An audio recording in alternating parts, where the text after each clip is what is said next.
L'Afrique a avorté sa marche vers la modernité et a adopté la modernité des autres sur un fond d'analphabétisme, sur un fond d'incohérence, sur un fond de misère, sur un fond de mendicité au sommet de l'État, après avoir promis le développement au lendemain des indépendances. C'est le cadre qui a tué l'économie du village avec ses connaissances inadaptées, ses connaissances axées sur le moderne et l'industriel, dans un monde où le traditionnel est la priorité. Il faut revoir les choses.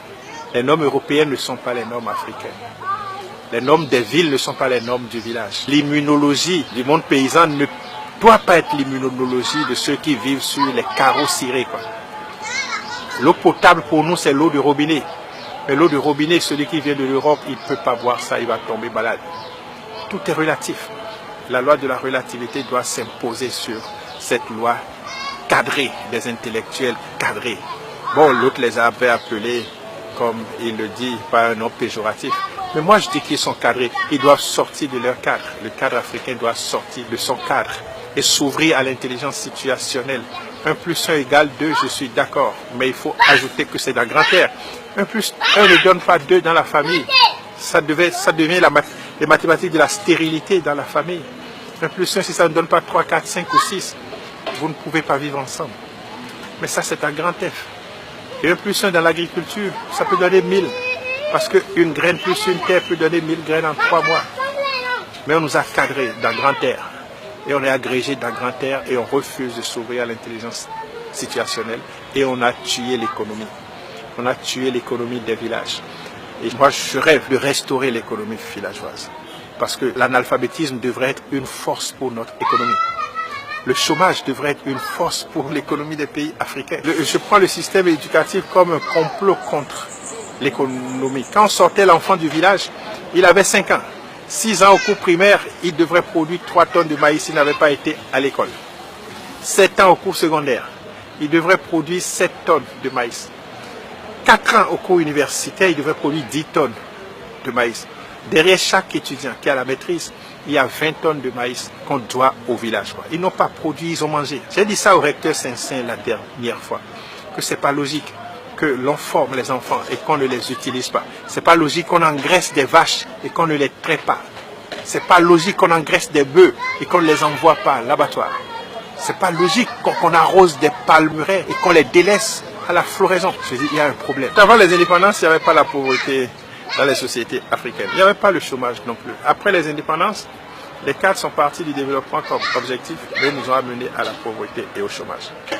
Je dis, ce n'est pas leur faute. C'est parce que la formation des cadres africains n'a jamais répondu à un besoin africain de formation des cadres. Elle a toujours été intégrée à un besoin colonial qui voulait mieux gérer la post-colonisation. Et tous les États africains, après les indépendances, ont mis en place un système d'administration, de grugeage et de braquage.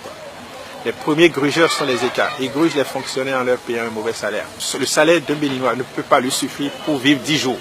Mais il doit travailler 30 jours et avoir des congés. C'est ça qui est grave. C'est ça qui est incohérent. Quand vous êtes payé comme ça, vous n'avez que la surfacturation, la corruption et les projets dits de lutte contre la pauvreté pour arrondir les bouts. Donc l'État vole les fonctionnaires en leur payant un mauvais salaire. Les fonctionnaires volent l'État, pas la surfacturation, la corruption et les projets dits de lutte contre la pauvreté, mais qui au fait ne luttent que contre la pauvreté des cadres. Les deux se mettent ensemble pour gruger les paysans en achetant moins cher leur production. Le coton, le poulet, le cabri n'ont jamais été achetés à leur prix coûtant. Le paysan, à son tour, égruge la terre en tirant de la terre toute sa production sans rien donner à la terre. Il tire de la chèvre toute sa production sans rien donner à la chèvre. Il tire du poulet toute sa production sans rien donner à la poule mère. Et pour finir, toutes ces entités, terre, poulet, cabri, porc, sont rentrés en grève contre l'homme. Comme les fonctionnaires grèvent contre l'État, eux ils aussi grèvent en réduisant leur productivité. Autant de nos grands-parents, les poules pondaient jusqu'à 20 œufs. Aujourd'hui, elles ne pondent que 6 ou 8. C'est leur façon de gréver. La terre donnait bien au temps de nos grands-parents, mais aujourd'hui, elle ne donne plus. Après 5 ans d'exploitation abusive, la terre arrête de donner la production. Et vous voyez, les poulets, les pintades, les canards, les cabris sont allés jusqu'à réduire leur masse corporelle pour s'adapter à la misère qu'on leur a imposée. Et c'est ça, au fait, la pauvreté. Et c'est sur ce diagnostic que se fonde la maison du paysan. On retourne à la terre ce qu'on lui a volé. Et la terre est prête encore à donner le maximum de production. On retourne aux animaux ce qu'on leur a volé. Et c'est là même qui est l'idée du retour au village, quoi. Le retour au village. On retourne au village ce qu'on lui a volé et le village va prospérer. On retourne à l'Afrique ce qu'on lui a volé et l'Afrique va prospérer. Donc il faut un mea culpa de la part de tous ces ordres incriminés qui permettent de restaurer la vie et de restaurer les économies des villages. Le chômage dans un pays comme le Bénin, c'est une honte. C'est une démission, puisque ça profite aux politiciens. Puisque la misère leur profite, la pauvreté leur profite, c'est sur un fond de pauvreté qu'on est maire ici, qu'on est député au Bénin, qu'on est président. Puisque ça leur profite, ils ne trouveront jamais la solution à ça.